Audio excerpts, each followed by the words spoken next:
Hello, adventurer. It's good to see you. You have made it to the morning grind. Welcome, welcome. It's the live stream at the beginning of the Geekverse, where we talk about all types of topics in geekdom, gaming, and fantasy, with an emphasis on being constructive and creating the things that we want to exist in the world. It's all on the grind, Sizemore. Can't be too fine, can't be too coarse. That's exactly right. There are a lot of adventures to be had today. Dungeons to explore and monsters to slay, and who knows what a random encounter might send our way. That's why we have to prepare, so settle in now for the morning grind with your favorite beverage in hand. Tea? Or maybe something a little stronger. I've got a few bottles of the old Wynyard left. Whatever you want. Pull up a chair. Dude. If you're feeling fancy, how about a cappuccino? Or a frappuccino? Or how about an espresso? Just tea, thank you. Sounds good to me, Gandalf. Whatever you want. I'm just glad you're here. Everyone is welcome. You can just watch if you want. You don't have to worship anything you don't want to worship. Thank you, Mike. But be forewarned. Sometimes we get really strange characters around here. Wait, what's that you say? Why can't you come and be a part of the stream? My wife would disown me. Oh no, I bet she'll be fine with it. Come on in. Am I scared for my safety? No. What are we supposed to do? Everybody do the secret handshake.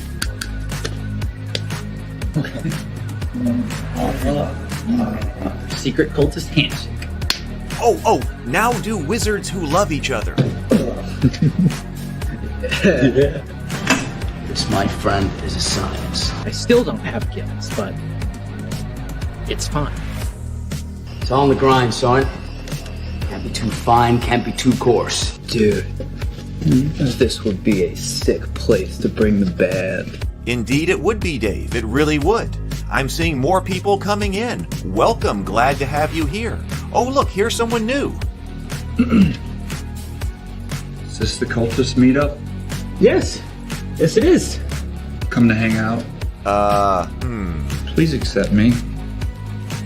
I have nothing else. Okay, we accept you. Everyone's welcome here. Brought some snacks. Well, that makes things even better. You want some coffee? I don't drink coffee. You sure? It's cultist coffee. What makes it cultist coffee? I'm a cultist and I'm drinking it. Oh. Then I'll have some. What exactly is going on here? I'm seeing more people coming in. Welcome. It's so great to have you. Oh, and look, here comes another stranger. Can we help you? Yes, fellow cultists. I could really use some food. Oh yeah? Welcome. We have donuts. Oh, it's me. I'm glad I'm here. I'm sure you have a few questions for me, though. What's your name? Who do you work for? What god do you worship? Great questions, Rob. I'm Steve King, and I worship Nyarlathotep. No, not really. I'm just Heath, and I won't be worshiping anything this morning. But I will be your host. Welcome to the office. We're going to have a great time.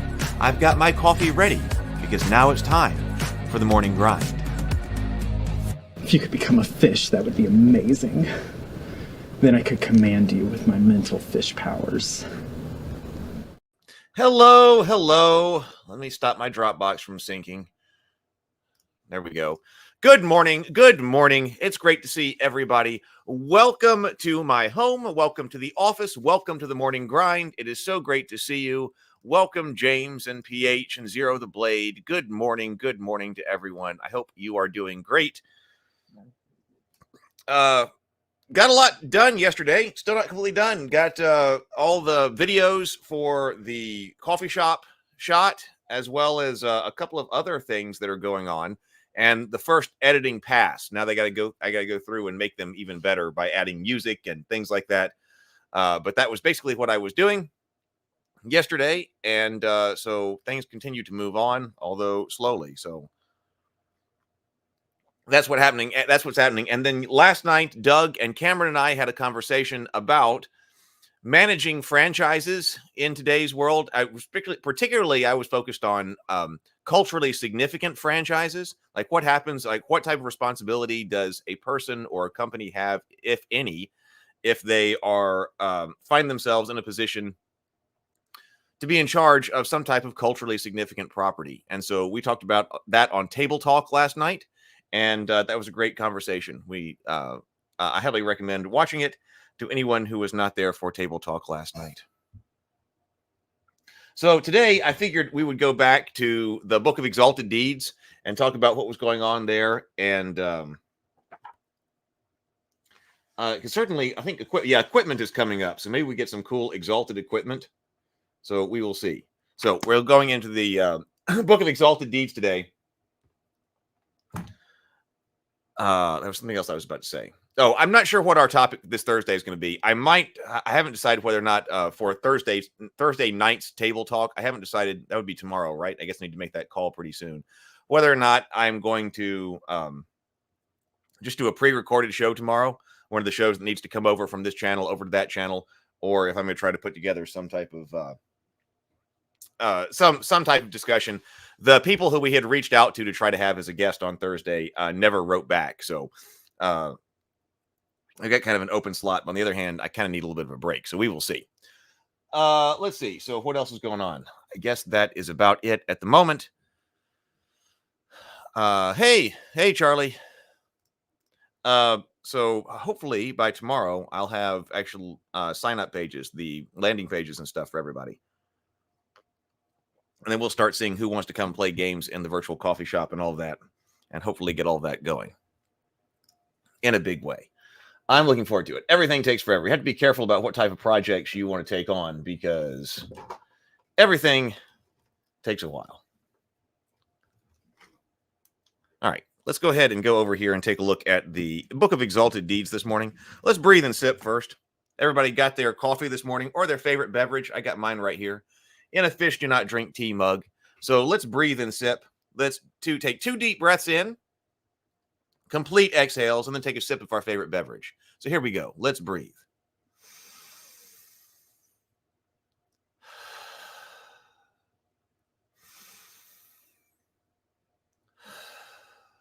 And sip.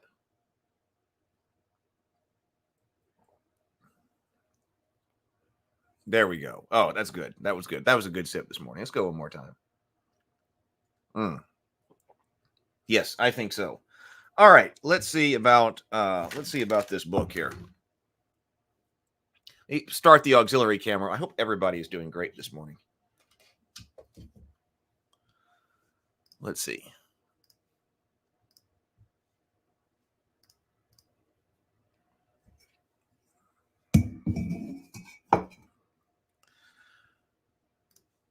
Good morning, Yogg-Sothoth.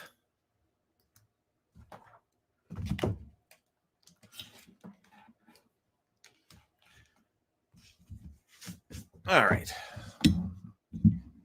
So we were talking about, we just got done talking about sainthood yesterday, which being exalted and let me swap this around. Being exalted and then becoming a saint, that was a pretty big deal. I mean, of course, I like Iosamar. So an Iosamar sainted paladin or sainted cleric or sainted anything would be pretty powerful. I guess if you're looking for the ultimate in good, that's it. You've got to have these exalted feats in order to qualify for that anyway. So you would already have exalted feats before you got that. And that was the template that you applied to yourself. But you had to give up 2 levels when you got it. All right, let's take a look at tithes and offerings. Good characters give money from the treasure they acquire to temples, orders, and charitable organizations. Some characters are required to do so, see voluntary poverty below, while others just do it because it's the right thing to do. Characters should do so without any thought that this might be to their own profit. It benefits the people who are helped by the money, which usually includes the poor, sick, orphaned, and otherwise needy. However, many organizations spout maxims intended to encourage giving by reminding potential donors that generosity often results in unexpected rewards, and there is truth in those maxims. Characters give without the thought of reward, but reward often comes anyway. The DM should track individual or party donations to temples and other organizations. Oh, something else for the Game Master to do. The Game Master should track individual or party donations to temples or other organizations. Even 10% of the treasure A typical PC acquires on an adventure is a spectacular amount of money to commoners, to a commoner or expert, and the DM should make sure that non-player characters who receive or otherwise benefit from the PC's donations treat them accordingly. Whenever the character comes to the temple they give money to, needing a spell or cast some other form of assistance, the DM can compare the usual price of whatever the PC needs with the amount of money they've donated since their last request. If they donated more than the spell or service usually cost, the temple clergy should be more than happy to provide it at no charge, or at least at a cost. Has anybody done this a lot in a game? I think even when we've got paladins that will I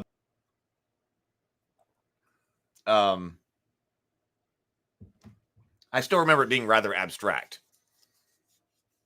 And in the 5e games, I don't think this has come up at all. I guess this is a little bit more difficult if your PCs are highly mobile as well, for certain temples to know exactly how much or develop a relationship with a particular PC. Probably harder if your PCs are very mobile. But once you've established some kind of stronghold or some kind of common area, a relationship with a temple like this is probably a good idea. If they have donated more, however, if this generally works only if the characters are regular donors, past donations are great, but the assurance of future donations are what makes temple budgets possible. So voluntary poverty down here.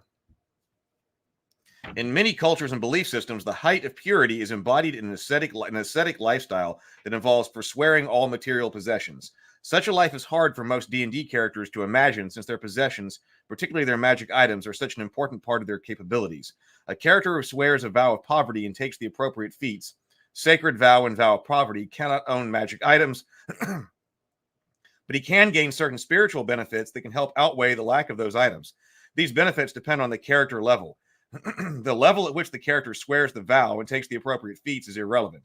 If he gives up his possessions at 10th level, he gains all the benefits of a 10th level ascetic character, with the exception of bonus exalted feats.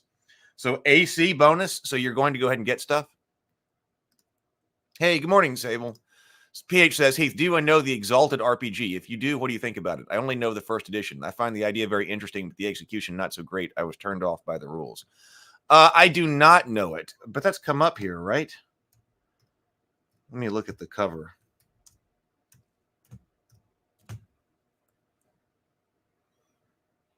Exalted is a high fantasy. Okay, this was White Wolf. Was that the one that brought up yesterday? Didn't James bring this one up yesterday? Exalted is a high fantasy tabletop role-playing game originally published by White Wolf Publishing in July of 2001. It's in its third edition, excuse me. Let's see.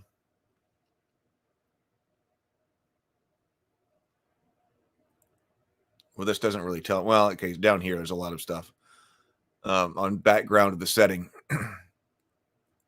The history of the setting begins with the primordials, vast entities akin to Greek primordial deities or the outer gods of H.P. Lovecraft's works, even going so far as to use similar epithets for the latter. They shaped creation. For the latter, they shaped creation, a flat world of infinite extent from the primordial chaos, and placed the gods to watch over it. I don't know this one. Great setting with lousy mechanics. So that's what PH was saying.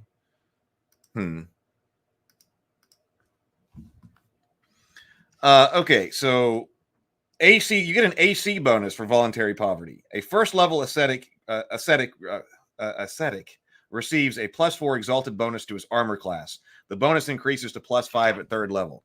What is this? So that the character can have the vow of poverty, but still be powerful in D&D terms, and therefore increases but +1 for each 3 character levels. Like, how do you justify that in universe?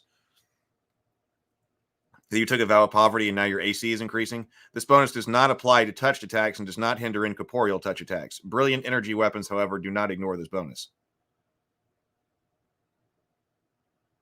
That does not apply to touch attacks and does not hinder incorporeal touch attacks. Brilliant energy weapons do not ignore this bonus. It does not stack with an armor bonus. Okay. A first level, an ascetic gets a bonus exalted feat and another bonus at second level and every 2 levels thereafter. Unlike the other benefits of a vow of poverty, a character does not gain these bonus feats retroactively when he takes the vow of poverty feat. He only gains those bonus feats that apply for the levels that he gains after swearing his vow. Thus, the bonus feat gains at first level is available only to humans who take both Sacred Vow and the Vow of Poverty at first level. You also get Endure elements. A third level ascetic is immune to the effects of being hot or cold, and immune to the effects of being in hot or cold environments. Can exist in conditions between -50 and 140 degrees Fahrenheit without having to make fortitude save.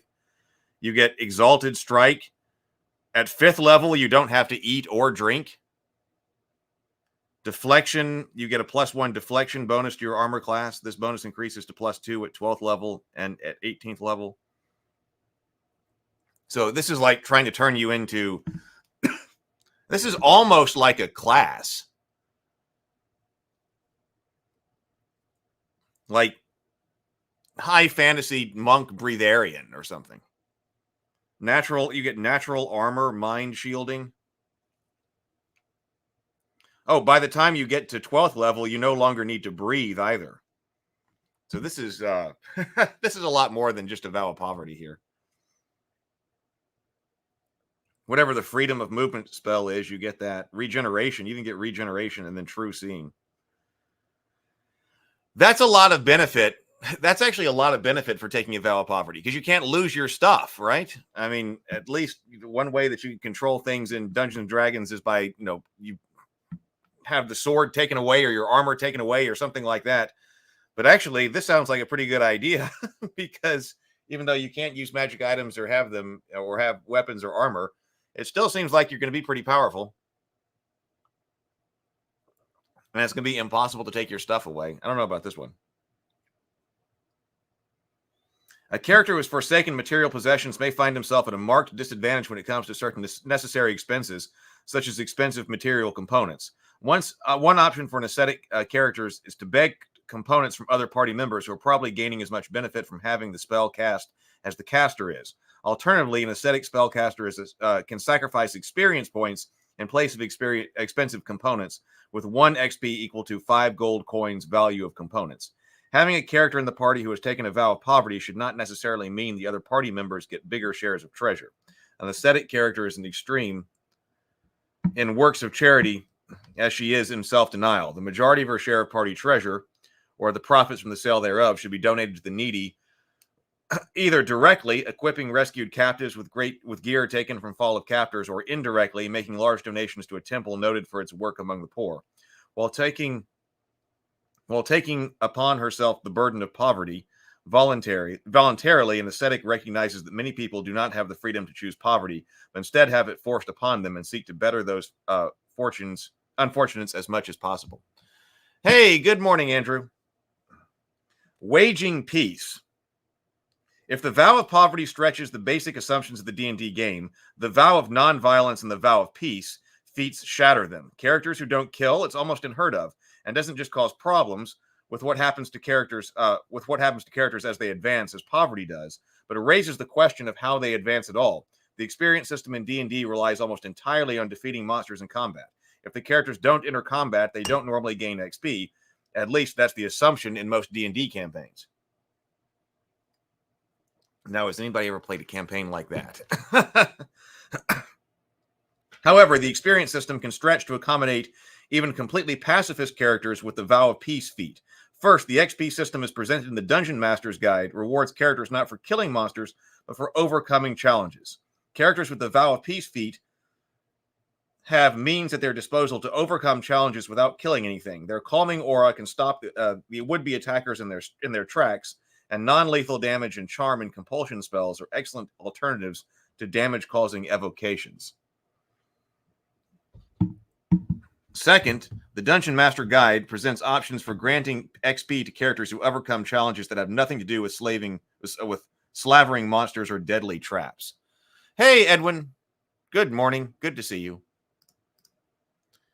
Is this the first time you've been in the chat? If so, hey, let's give a drink to Edwin here.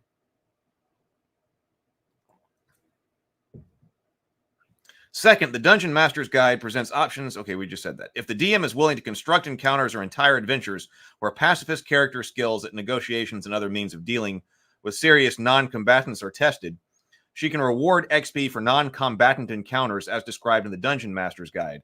A free-form XP system is another way to handle games that de-emphasize combat. Okay.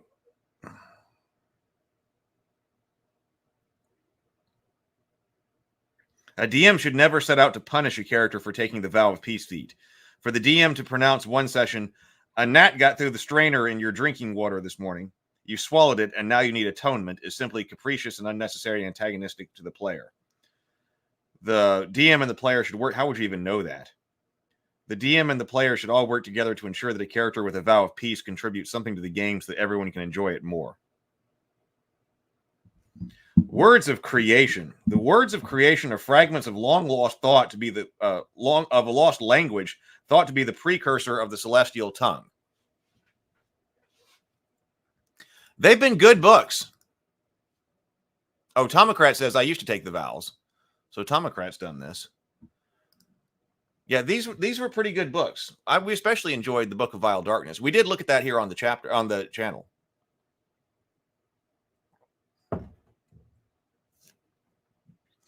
The words of creation are fragments of a lost language thought to be the precursor to the celestial tongue. Very few celestials remember some of these words, and even fewer mortals have access to one or two of them as well. So great is their power that no mortal mind can comprehend more than 3 or 4 words, and no evil tongue can speak them or bear their sound. A character must take the words of creation feat to be able to use these words in any way. It is possible, though difficult, to communicate entirely using the words of creation. It has no words for evil concepts such as misery, despair, hate, or betrayal, while the subtlety of its terminology for beauty, kindness, and mercy is astonishing. It has no written form, and if translated into writing, it loses all power and meaning. Besides communication, there are 4 essential ways to use the words of creation.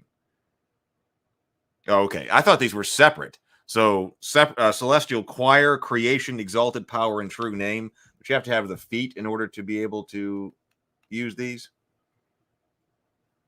What do we call this? Words of creation?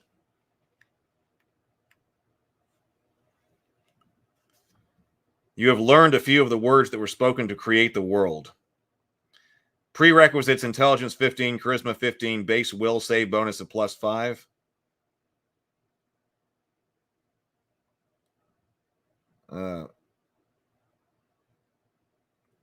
A non-evil creature that tries to utter the words of creation without learning them properly is affected by a feeble-mind spell, while an evil character is struck dead. Good morning, Stray.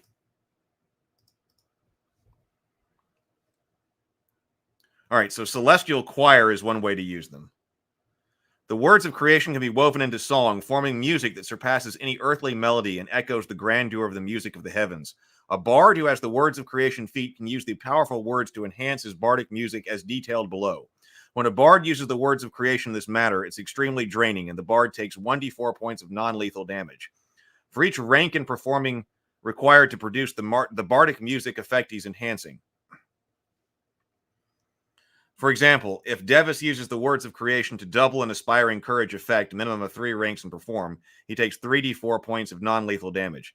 If he uses the words to enhance or inspire heroic effects, minimum 18 ranks and perform, he takes 18d4 points of non-lethal damage. The words of creation double the effect of several bardic musical capabilities. Inspiring courage, inspiring competence, inspire greatness, inspire heroics. Okay, what about creation? In accordance to their original purpose, the words of creation can greatly enhance any process of creation. Let's see. PH says, Vow of Peace is hard. For wizards, I think it's easier because you have more options due to the different kinds of magic. You have more opportunities to use them strategically in an indirect way. I think I would agree with that. That seems like what it was saying over here. Charm spells and such, that seems to make it easier to deal with not being able to kill things. Than like you would if you were a fighter and all of a sudden you decide to have a vow of peace, or even a cleric for that matter. Edwin says, have I looked at the series of D&D books that have included Frostburn, Stormwreck, and Sandstorm? I have not. Are those 5th edition?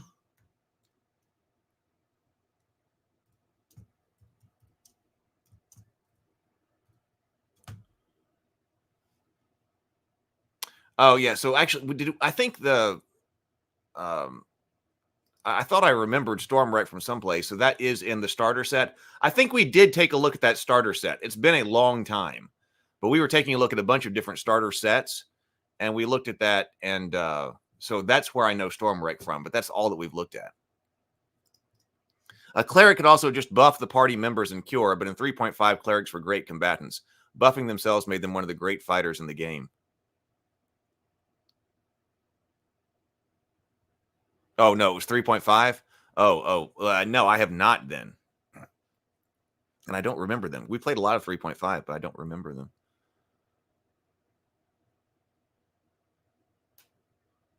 So they were 3rd edition of it. It does say over here that Dungeons and Dragons starter set, Dragons of Stormwreck Isle. So maybe that's what I remembered. So there was something about Stormwreck in that starter set. Dragons of Stormwreck Isle. Let's see. Celestial, so we said that. So we can extend creation spells.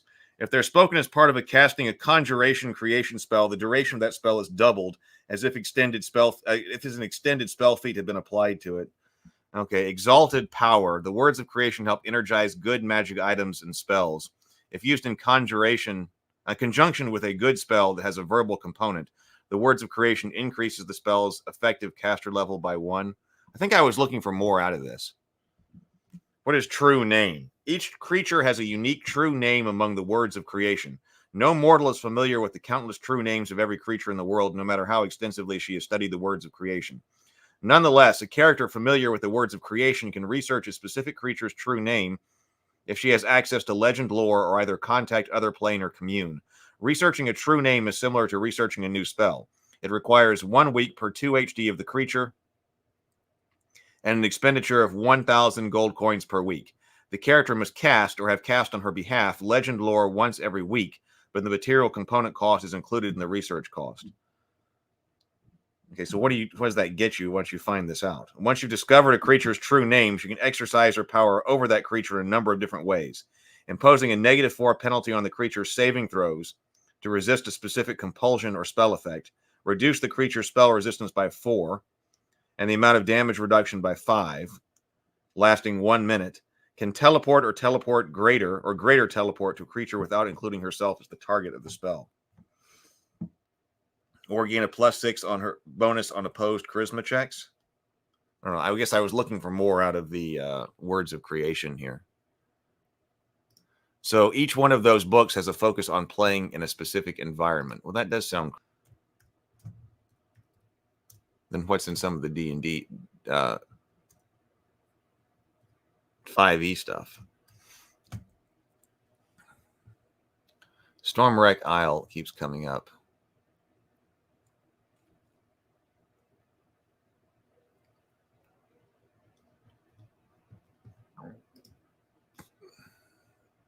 Yeah, coming up with a true name for the but you're gonna have to do a lot in order to get that do that, because you're gonna have to take the words of creation feat, which we said isn't easy anyway, and then you're gonna have to research the true name.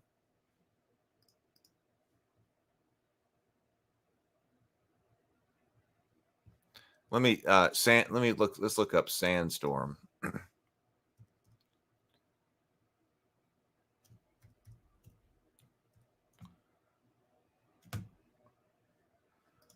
Oh, I recognize that cover, that Sandstorm cover, but no, I've never looked into it. So are those good? I remember actually 2 of the great books from AD&D were the one that was specifically about there was one about wilderness survival, and there was one that was specifically about dungeon delving, like environmental books for AD&D, and those were really good. So were these the equivalent of that for 3.5?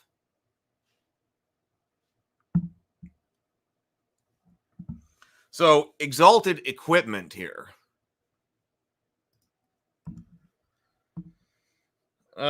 Certain weapons, whether through association with a holy person or sight or some other infusion of holy power, are considered sanctified. When a character with a sanctified weapon feat casts a line weapon, the affected weapon is sanctified. A weapon wielded by a character with a sanctified material strike feat is also considered sanctified.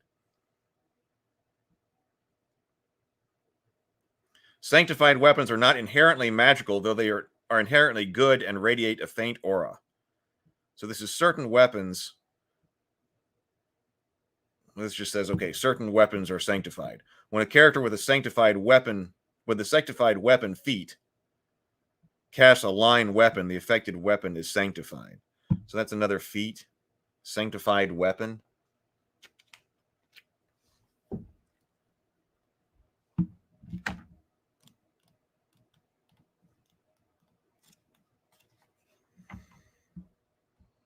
Sacred strike, sacred vow.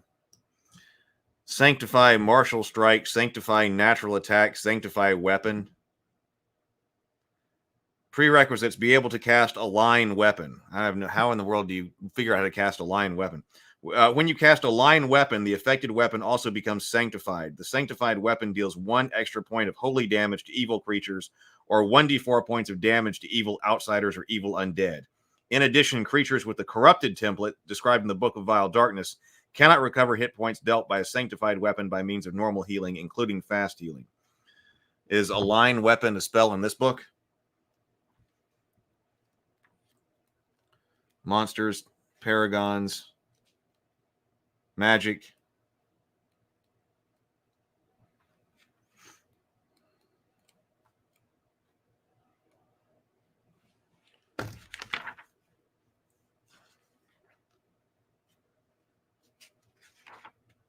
I don't see a line weapon in that. It must be in the standard book.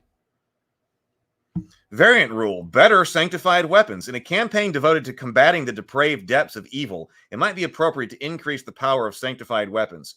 Several options for better sanctified weapons are presented below. Your dungeon master might choose one of these options to apply to all sanctified weapons, or allow a character with a sanctified weapon feat to choose 1 extra rider effect for the blessing when casting a lined weapon.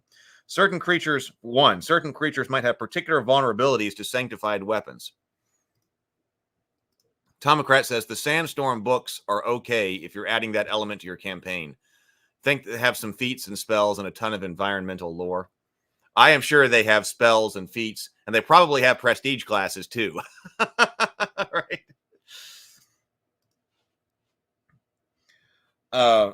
For example, lycanthropes, all of them are just certain varieties, might be as vulnerable to sanctified weapons as they are to silver weapons. A variety of plant-like fiends might be vulnerable to a sanctified sickle or scythe, so that any hit dealt by the weapon is automatically a critical hit. A sanctified weapon might, through supernatural holy power, allow the wielder to score critical hits against undead creatures. The weapon's threat range and critical multiplier are unchanged.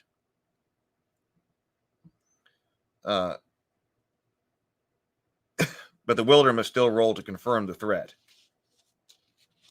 The variant rule does not allow a character to sneak attack an undead. Oh, because I guess ordinarily you don't get critical hits against undead. That's it. Dungeoneer's Survival Guide. Those are their names. Edwin says the Dungeoneer's Survival Guide and Wilderness Survival Guide in 2E were more general. These books in 3.5 are more like how you run a campaign set in an Arctic environment for Frostburn, for example. Ah, okay. Yeah, I think I used to have the Wilderness Survival Guide, but I think that one was one of the ones that was lost in the Great Purge. But I think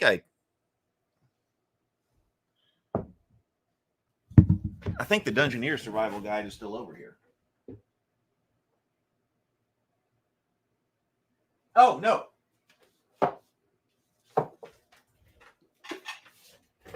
They're both still here. Look, there's the Wilderness Survival Guide.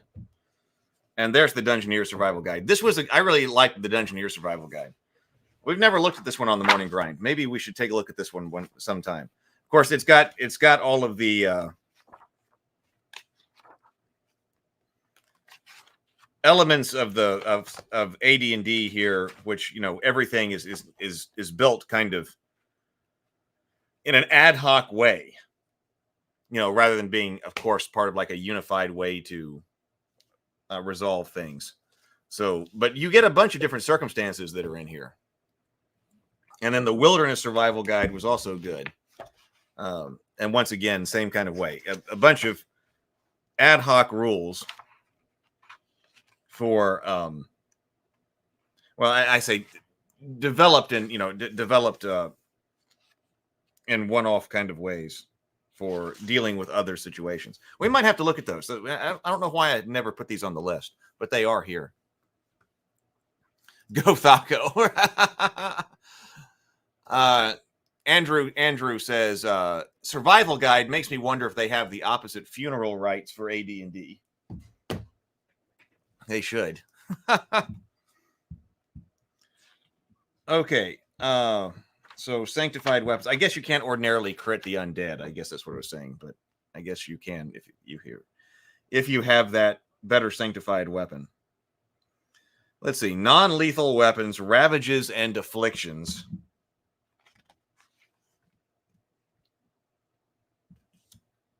Oh, relics. I like relics. Let's see what it says about relics. Sometimes confused with magic items or even artifacts, relics are unique items that carry the indelible mark of good upon them. A relic might be a bone or bone fragment from a martyr or other holy person, or some object that touched a saint in a special way. Her burial shroud, perhaps, or the instrument of her execution. Holy power like that of a saint, a martyr, or a celestial leaves a lingering aura of good that is not magic in the traditional sense, but nevertheless has a miraculous effect, usually curative in nature.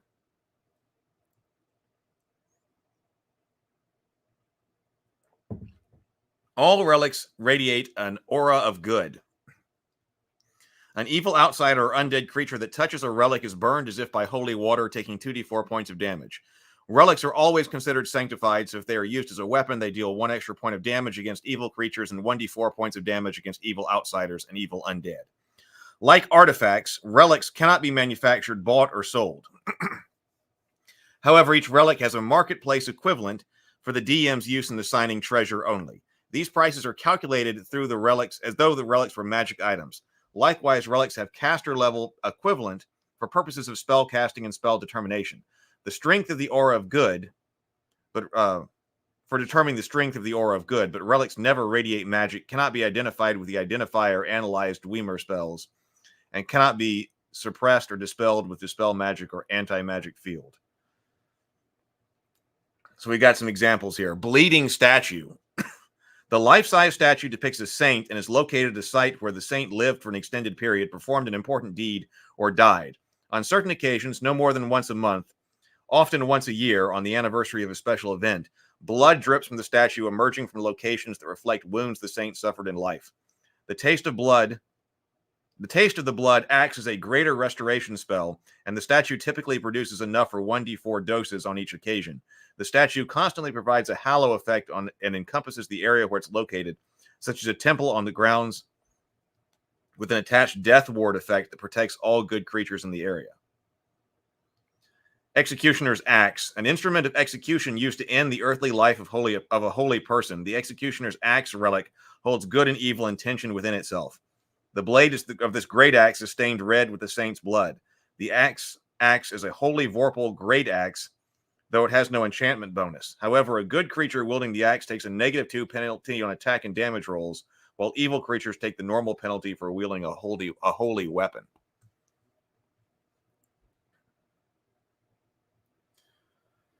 Rack of the Tortured Saint. This torture device is long gone, but fragments of its wooden frame are in a wide circulation as minor relics. Once per day, by clutching one of these relics and invoking the name of the tortured saint, a character gains the benefit of a guidance spell. Sacred Vessel. This elaborate golden cup is consecrated for use as a temple of good.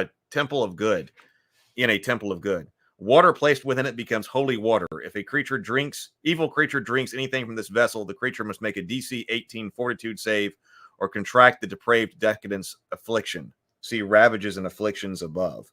We skipped Ravages and Afflictions.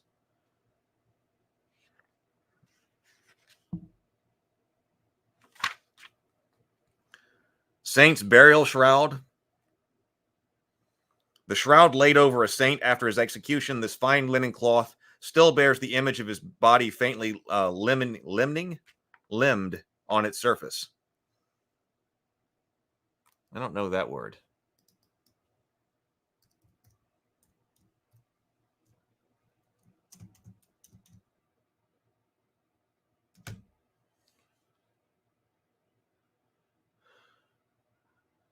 To limn, Limn, to draw or paint on a surface.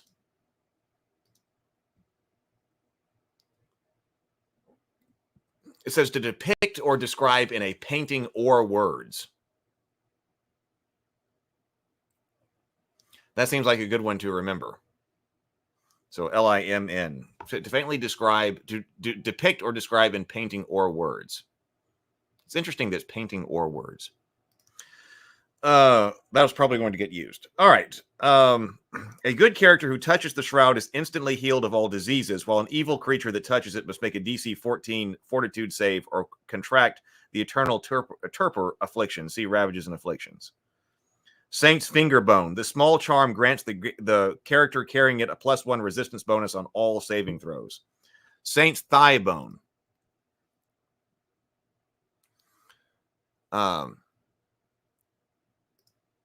Daniel says there's a faint impression of him on the shroud, like you could see make out where his eyes are covered. Right, yes.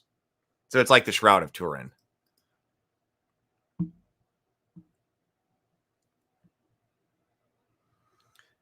Saint's Thigh Bone. The bone of a saint known for battling the undead, this powerful relic acts as a holy disruption light mace, though it has no enchantment bonuses. Or Weeping Image.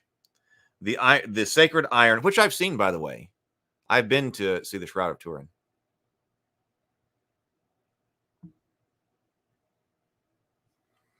Now, illuminated manuscripts were illuminated by a limner. So the Weeping Image, a sacred icon, depicts a saint, and it's located in a site where the saint lived for an extended period. Performed an important deed or died. On certain occasions, no more than once a month, often only once a year, on the anniversary of a special event, tears form in the eyes of the image, dripping slowly down the image onto the floor below. The tears are holy water, and the image typically produces enough to fill a flask each time the tears manifest. While the image is weeping over a total of perhaps 8 hours, any character who touches it receives the benefit of a heal spell. Optional material components. It does have ambrosia on this, which it says is distilled joy. A mysterious substance made from distilled joy, ambrosia is celestial food and heavenly sustenance of Celestia. Created by means of a distilled joy spell, ambrosia can be used as a special spell component in addition to the other uses mentioned in the spell description. An optional component, ambrosia automatically increases the effective caster level of the single spell by +2. This doesn't stack with the previous application of distilled joy or any other bonuses of effective caster level. Distilled joy?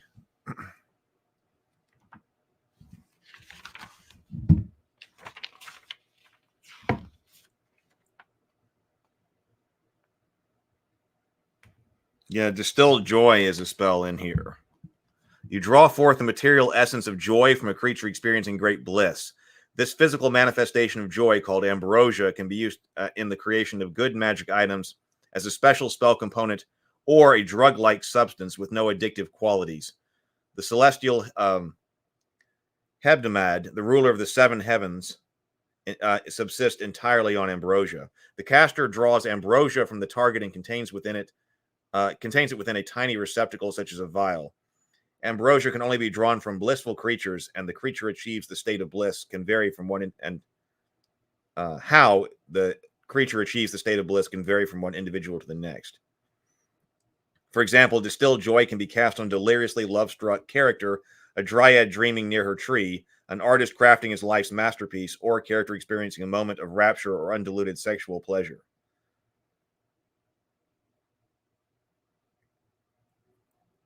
Okay. Angel radiance, captured in a glass or by special process known only to angels themselves. The radiance of an angel is a potent component, used as a component for a banishment or dismissal spell, or a dispel evil spell used to drive a fiend back to its home plane. A phial of angel radiance increases the saving throw DC by +1. Celestial blood, if a spell to which this component is applied deals damage, there's a 30% chance the spell deals the extra 2d6 points of damage to an evil target.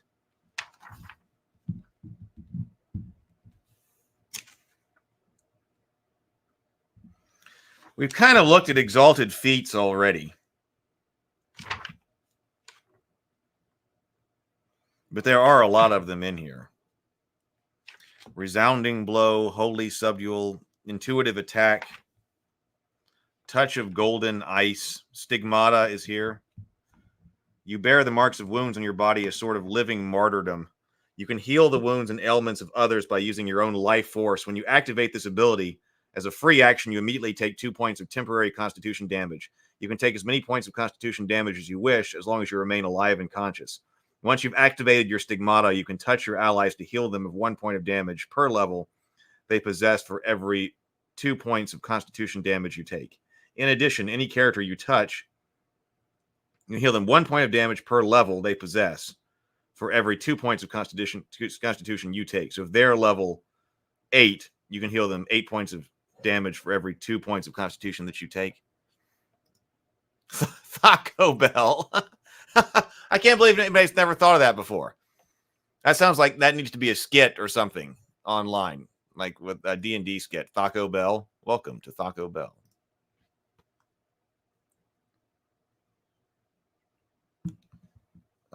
When you use this ability, your wounds on your body bleed in proportion to the constitution damage you take. The bleeding persists for 1 hour, and the constitution damage cannot be restored by any means until the bleeding is stopped.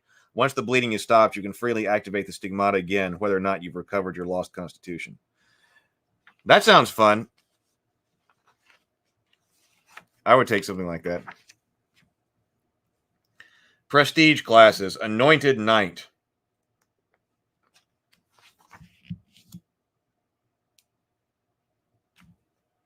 Apostle of Peace. Like we said so many times, this is the place where 3rd edition goes crazy with all different kinds of prestige classes. Beloved of Valerian. Celestial Mystic. Champion of Gwen Harfwith. 5th. Defender of Sealtiel. Emissary of Barakiel. Exalted Arcanist, not Anarchist. Fist of Raziel. Initiate of Pistis Sophia. Lion of Talcid. Prophet of Eratholgol. Risen Martyr.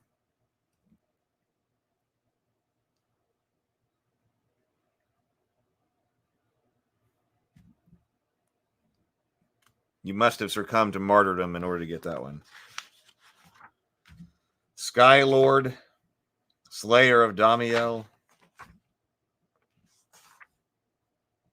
Swan May. Oh. That's kind of cool. Only druids and rangers can become Swan Mays. But still, each one of these, each class really needs a reason why you really don't want to do multi-class or go into prestige classes or all of that. Sword of Righteousness. Troubadour of Stars. Vassal of Bahamut. Wonder Worker. And then we get into magic.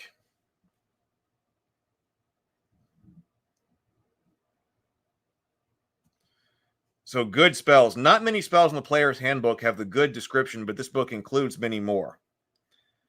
Spells have the good descriptor because they do one of the following things. Good spells call upon good deities or energy. Good spells summon or improve celestials or other good creatures. Good spells involve a personal sacrifice to help another.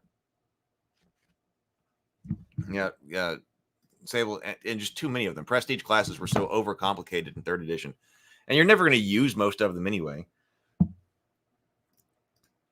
I become more and more a fan of if you're going to do character classes, do simplified character classes. Maybe a Shadow Dart kind of thing.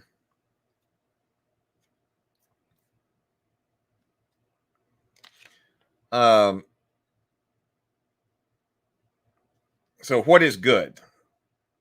Is casting a healing spell a good act? Often it is. It relieves the suffering of another creature, promoting the life and well-being of that creature. Healing spells do not carry the good descriptor, however, because their moral weight depends heavily on circumstances. Healing a blackguard is to continue a fight against a good party is not a good act at all. Like most spells, healing spells can be used for good or evil purposes, so they're not inherently good. As a variant rule, consider the following spells from the player's handbook to have the good descriptor: Good, Hope, and Shield Other. Sanctified Magic. For those willing to utterly devote themselves to good, great magic power awaits them in the form of sanctified magic. These spells require great sacrifice from the caster in exchange for powerful results. Yeah, feats too. Feats also in 3rd edition. I mean, I enjoyed 3rd edition, played a lot of it, but you're right also that there were too many. To keep things like that simple, which I know it's not what you want to do if you're trying to sell a whole bunch of books. Right? That's it. Oh, new feats for you. New feats. Okay.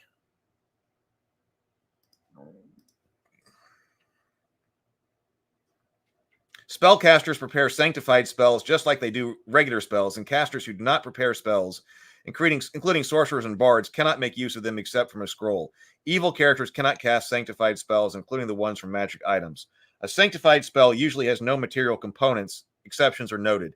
Instead, it draws power from the sacrifice of the spellcaster in form of ability damage, ability drain, or occasionally greater sacrifices.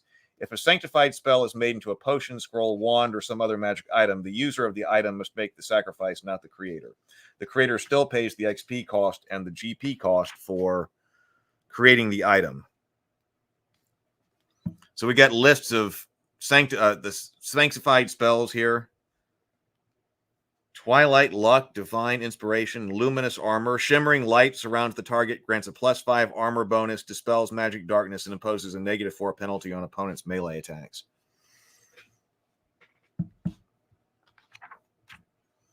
Cleric Domains. And then here are all of our spell descriptions. Amber Sarcophagus. You infuse an amber sphere with magical power and hurl it towards your target. If you succeed on a ranged touch attack, the amber strikes the target and envelops it in a coruscating energy that hardens immediately, trapping the target within a translucent, immobile amber shell. Aspect of the deity. Binding Glory, Bolt of Glory, Call Mount.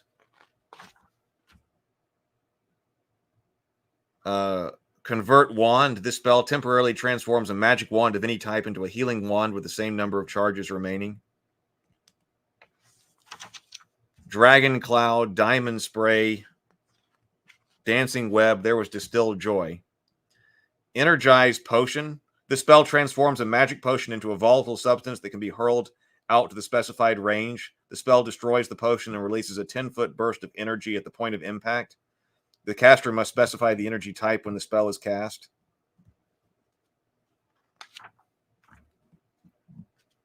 Greater Status, Healing Touch, Heavenly Lightning. You create a leaping bolt of radiant light that arcs from one target to another, avoiding other creatures in its path. Heavenly Lightning Storm, Perfect Summons. Remove Addiction, Radiant Shield. Spear of Valarian. Sacred Haven. Wages of Sin. The affected creature's own evil thoughts and impulses blossom in their minds into intense suspicion and distrust. Each subject becomes convinced that its own allies are plotting to kill it at any moment and attacks the nearest evil creature using whatever attack form, melee, or ranged attack, spell, supernatural ability is most effective against that foe. Unearthly Beauty. As Blinding Beauty, but at any time during the duration of the spell, you can evoke an additional effect as a free action. When you choose, any creature within 30 feet of you that's looking directly at you must succeed on a will save or die. Oh, whoa.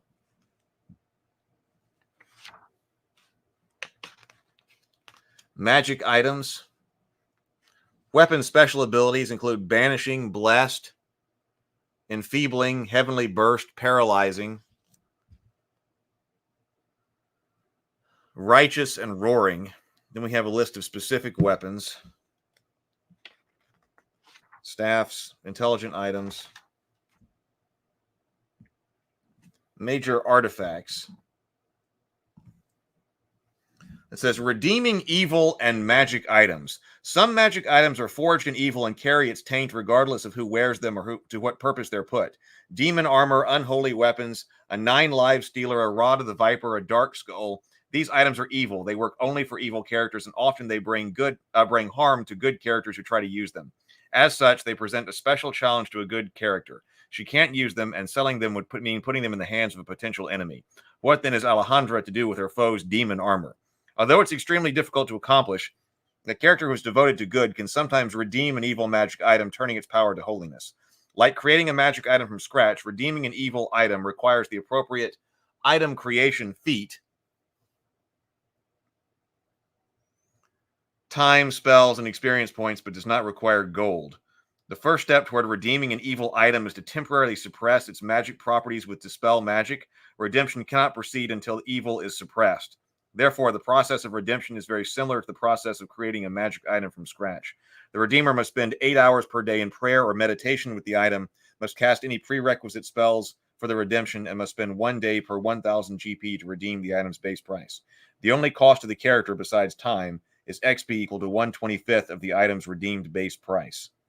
So, for instance, redeemed demon armor. When it's redeemed, it's the very shape of the demon armor shifts, so that its visage, while still bestial, appears more like a snarling hound or warden archon, or perhaps a cardinal. It remains a +4 plate and still allows the wearer to make claw attacks. These attacks deal 1d4 points of damage, strike as +1 weapons, and affect the target as if they had been struck by a Sword of Conscience spell. If the armor bestows 1 negative level on any non-good creature wearing it rather than affecting non-evil characters. We've got information on redeemed holy weapons, redeemed 9 live stealer, the redeemed rod of the viper, redeemed dark skull. Irredeemable magic items. I know, so that's like redeeming the One Ring, right? Or someone who thinks that can be done, or gives that, or attempts that. Let's see. So redeeming a suit of demon armor is one thing. Dealing with the hand of Vecna or the wand of Orcus is another entirely. Even a talisman of ultimate evil is an item so suffused with evil that the evil cannot be cast out from the item. Evil artifacts, like most evil outsiders, are beyond redemption. The best option for a good character who discovers an evil artifact is to seek its destruction, a la the One Ring. Minor evil artifacts like a talisman of ultimate evil or a copy of the Book of Vile Darkness are no more difficult to destroy than any other minor magic item. Shattering a talisman with a hammer or throwing a book on a fire always destroys it, whether it's a minor artifact or a mundane item.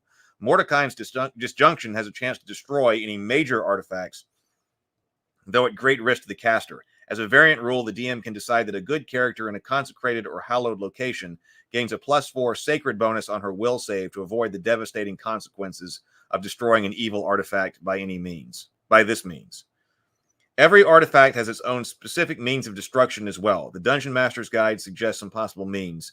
Others include encasing the artifact in a void stone on the negative energy plane, impale it on an icicle in the ice wastes, the 23rd layer of the abyss, dissolve it in a pool of poison in Smargard, the 74th layer of the abyss, grind it to dust in the clockwork gear of Mechanus, expose it to the radiance of the illuminated heavens on the pinnacle of Celestia, crush it between 2 layers of Bitopia, cause a dead god to ingest it, use it to wound a specific deity, release the soul of every creature consumed by the artifact, resurrect every creature slain by it, suspend in a fountain of flowing soul stuff, allow a soul marauder to consume it, fill it with the grateful tears of 1,000 mothers whose dead children have returned to life.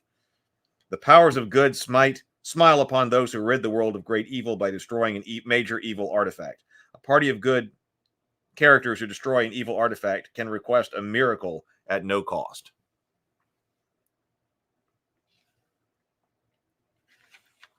Celestial Paragons.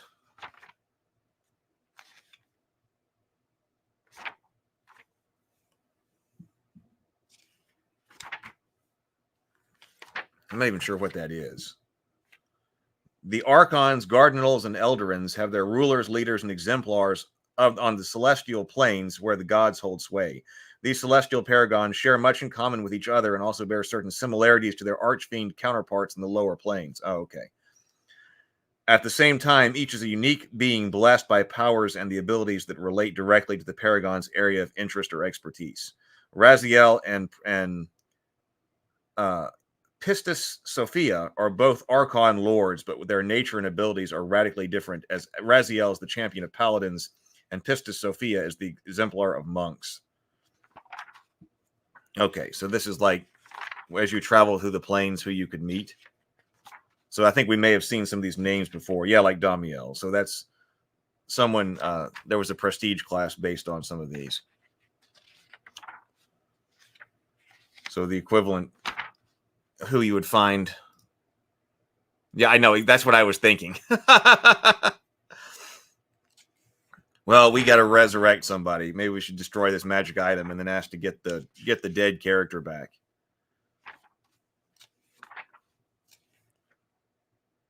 Sathia, the Sky Duchess.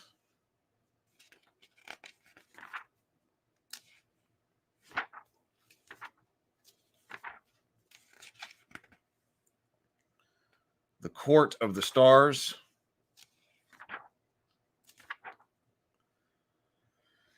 And then monsters.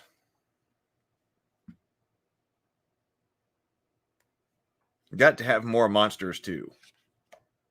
Warden Archon, Throne Archon.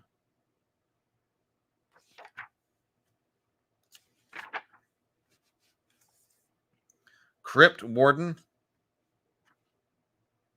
Evil undead are not the only creatures that guard ancient tombs. Crypt Wardens are protectors of resting places of saints and heroes. Unlike animated undead that stand eternal guard over their haunts, Crypt Wardens lie inanimate until their tombs are disturbed. When intruders enter, the Crypt Warden's spirit returns from its enjoyment of the seven mounting heavens of Celestia, animating its corpse in deathless form to protect the holy ground it guards. When the threat is over, its soul returns to its rest. A Crypt Warden's basic form is indistinguishable from a skeleton or similar creature. It wears a fine breastplate and carries a shield and sword to use in its tomb's defense. It speaks common and celestial. All right, so good undead. There you go. Eldarin.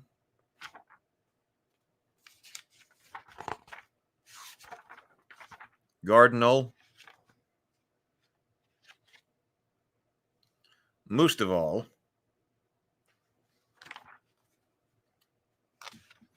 Okay, now here we've got check this out.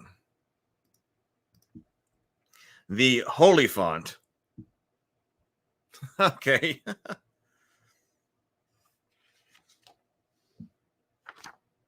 Sometimes also I think the new monsters. Everything's gonna have new monsters too.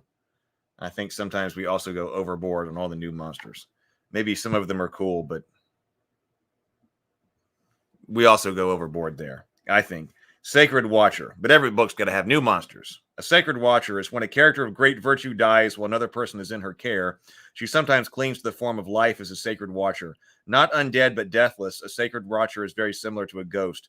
Rather than haunting the place of her death or otherwise harassing the living, however, a Sacred Guardian continues to watch over her ward until something else can assume that responsibility. Sacred Watcher is an acquired template that can be added to any aberration, animal, dragon, giant, humanoid, magical beast, monstrous humanoid, or plant of good alignment. Plant of good alignment. There was the saint, so we looked at the saint template. Sanctified creature. See you later, PH. Have a good day.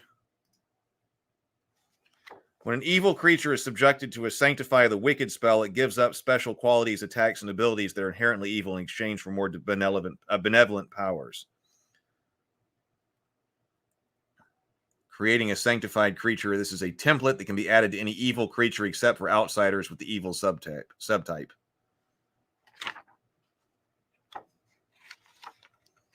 Swarm Divine Wrath. All right. Well, so that's what's inside the Book of Exalted Deeds. I think a pretty good addition to the Book of Vile Darkness. The Book of Vile Darkness might actually be more useful for running a game. But there were things in here that I would try to do. I like playing like Holy Clerics and things like that. I never got to use this book in play or anything like that. But striving for something like Sainthood or something like that, that could have been good. That could have been good. Certainly would have been powerful. All right, I've got things I've got to do. So I'm going to go for a walk, actually. I'm going to go for a walk. I got to stand up and move around. I have not been doing that lately. It's been too cold. I need to do that. And then I'm going to sit here and write and then get on editing those videos and stuff like that so we can get on. Okay, all right. Later, everybody. Have a wonderful day. go forth, be creative, be constructive, and grind on.